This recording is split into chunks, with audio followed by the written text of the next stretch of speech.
The NFL is finally back this week, and you know what that means, Yes. James? We are gambling men, and so we are going to take our shots at who we think are going to be the big award winners for the 25-26 NFL season. The NFL Offensive Player of the Year, James, this one was won by your boy Saquon Barkley last year, and he's the favorite. Who you got winning OPOY in 2025? I am not going with Saquon on the chalk as much as I would love to see another 2,000-yard season. I don't see that with one of the toughest schedules in the NFL. If I had to go, and Spence, I think I know where you're going to go, so I'm going to bounce off of this. I will go with Jahmyr Gibbs at plus 1,000 just because he's going to need more receiving yards for me to win this award. I think, of course, him splitting carries with David Montgomery, that'll happen. But if he can get a ton of receptions, a ton of receiving yards, I think he can win it. And for me, this is all I would need for him to win it. And this is my opinion.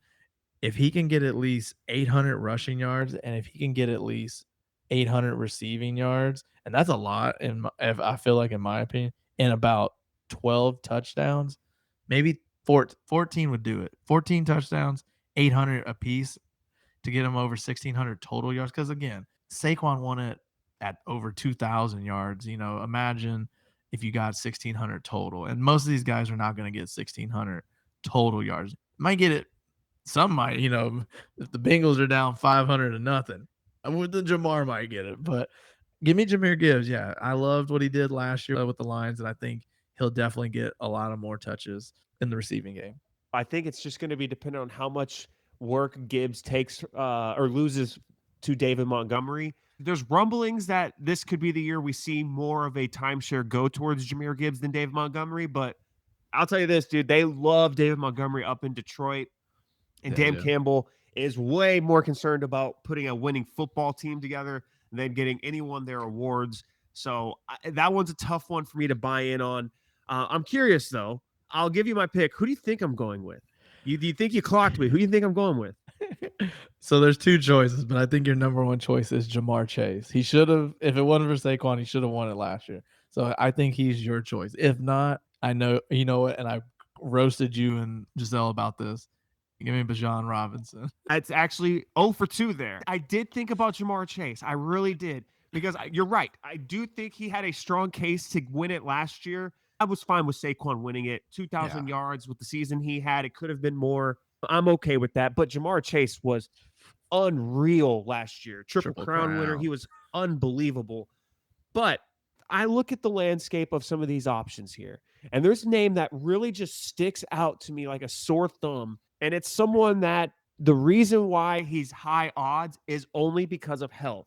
But if he Oh my plays gosh. 17 games, I don't see Christian McCaffrey losing this award. Christian McCaffrey, if he plays a full 17 game season, and that means the 49ers are in the mix in the NFC West, maybe even for a top 2 seed in the conference, it'll be on the back of Christian McCaffrey having a vintage Christian McCaffrey type of season. And I think, again, we know what he's like when he's healthy. We've seen it time and time again. It's can he stay healthy? So this is why it's bold. This is why it's long odds. But I'm projecting Christian McCaffrey to play the entire season and win the Offensive Player of the Year award. Dude, good freaking luck on that, man. I'm about to see his calf tear off like a turkey leg. No, Spencer, and you mentioned it. He is, when healthy, he's the most electric player on the field. It's no doubt about it. I mean, you saw the year that he had when they went to the Super Bowl. It's just night and day. You know what you're getting from Christian, no matter what. Run game, receiving game. Hell, if they need him to go receive kicks and punts, he can do it. Two of my long shots actually, Spence, in this department, and I don't know why I didn't mention it because I see these two guys as like really good value because I think it's real offensive that Puka Nakua has higher odds than Nico Collins and CeeDee Lamb. That's just my take. I'm not saying they're better receivers or X, Y, Z. I just, when it comes to the odds and what I expect this year, like for example, Nico Collins, I like the odds at plus 2,000. He's obviously the number one guy.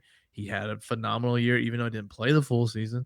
But he's got two rookie receivers in his back wheel. Obviously, Tank Dell's not coming back. So this is, in my opinion, a CJ Stroud Nico Collins season. And the same thing with CeeDee Lamb.